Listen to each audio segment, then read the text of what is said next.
جی بسم اللہ الرحمن الرحیم۔ رب صلی علی محمد و علی محمد۔ ناظرین السلام علیکم۔ آج کے پروگرام کی ابتدا بغیر تمہید کے استخارے کی طرف چلتے ہیں۔ پروگرام طلب خیر جو کہ آپ کے مسائل کے لیے، تو آپ کے مسائل تو ان کا جواب۔ پہلا ہمارے پاس ارسلان حیدر صاحب ہیں، کام شروع کیا ہے امپورٹ ایکسپورٹ کا۔ برکت کے لیے کچھ پوچھنا چاہتا ہوں۔ جی ارسلان صاحب، بہت آسان سے آپ کے اس میں الغنی و الوکیل و النافع،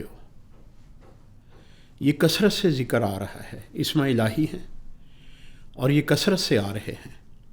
الغنی الوکیل النافع، غنی بے پرواہ، الوکیل کارساز، اور النافع جو آپ کو فائدہ دینے والا۔ جو چیز آپ نے پوچھی تھی اسی کے مطابق آپ کے یہ اسم الہی آئے ہیں۔ جی آگے ہیں جی ندیم اکمل صاحب۔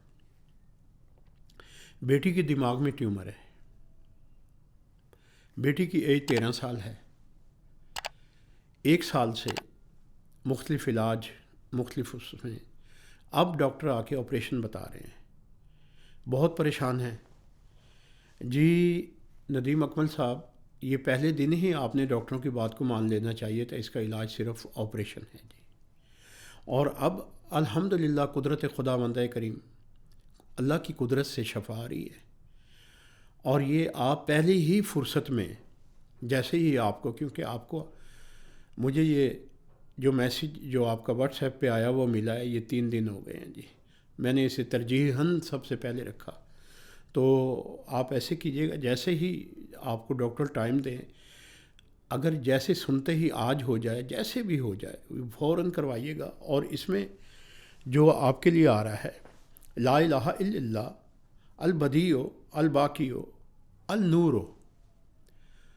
تیرے سوا کوئی معبود نہیں، اے ہمیشہ رہنے والے، النور اور روشنی۔ یہ جو روشنی ہے، یہ روشنی شفا کی تاثیر کی طرف جا رہی ہے۔ تو اس اسم کے اظہار سے، اس اسم الہی کے اظہار سے شفا آ رہی ہے جی۔ الحمدللہ اسے پہلی فرصت میں کروائیے گا، اچھے ہاتھوں میں جائیے گا، تاکہ خداوند کریم آپ کی بیٹی کی اس مشکل کو آسان کرے اور زندگی اور خوشیاں عطا فرمائے جی۔ آگے ہیں جی آسمہ صاحب۔ زمین کا تنازع ہے گھر والوں سے، شوہر میرے فوت ہو چکے ہیں، تقسیم میں رکاوٹ ڈالتے ہیں جی۔ بی بی سورہ توبہ کی آیت نمبر 121، 121 نمبر آیت کو دیکھیے گا، اس میں آپ کے لیے وظیفہ بھی ہے، اس میں آپ کے مسئلے کا حل بھی ہے، اور یقیناً ایک ٹائم میں ظاہر ہے، اگر آپ کورٹ کا، عدالت کا جو بھی سہارا لے رہی ہیں، اس میں آپ کے لیے راہ نکل رہی ہے جی۔ آگے چلتے ہیں جی۔ آگے اکرام اللہ صاحب ہیں، گورنمنٹ کا کام ہے، چلتا ہے اور پھر رک جاتا ہے جی۔ اکرام اللہ صاحب ایسے کیجیے گا، سورہ انبیاء کی آیت نمبر 37 کو دیکھیے گا، 37 کو دیکھیے گا، اور اس میں جو 37 میں جو الفاظ جو آ رہے ہیں ترجمے میں نے انہیں تھوڑا سا اس لیے اٹھایا ہے کہ آپ سمجھ جائیں، تاکہ جیسے ہی میرے اس پروگرام سے آپ کو یہ استخراج ملے قرآن کا، تو آپ قرآن کی آیت کی طرف جائیں، اسے دیکھیں گے۔ اس میں جو حکم آ رہا ہے وہ ہے جلدی نہ کرو، اللہ اپنی نشانیاں دکھائے گا۔ تو اس میں کوئی ایسا امر ہے جو جلد بازی کی طرف جاتا ہے، جس کی وجہ سے کام چلتا رکتا ہے؟ کوئی ایسی چیز ہے جو وہ آپ جس وقت آپ آیت کو دیکھیں گے، اس وقت آپ کو یہ چیز سمجھ آ جائے گی جی، انشاءاللہ تعالی بہتری ہوگی جی۔ آگے ہیں جی ارشد محمود صاحب، پوچھیں والد بیمار ہیں، دل کی تکلیف میں مبتلا ہیں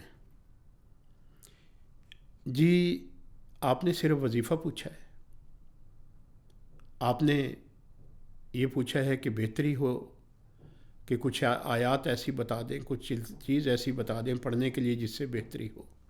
یقیناً علاج تو آپ کروا رہے ہوں گے، علاج ہو رہا ہوگا، تو جی جو آپ نے پوچھا ہے اس کا جواب یہ ہے، الحسیب و الحفیظ و السلام۔ یہ والد صاحب سے کہیے گا کہ کثرت کے ساتھ اسے چلتے پھرتے اٹھتے بیٹھتے پڑھتے رہیے گا، یقیناً کلام الہی، اسم الہی جو ہیں باعث برکت اور ان کی شفا کا ذریعہ بن جائیں گے انشاءاللہ۔ والسلام، دعا کو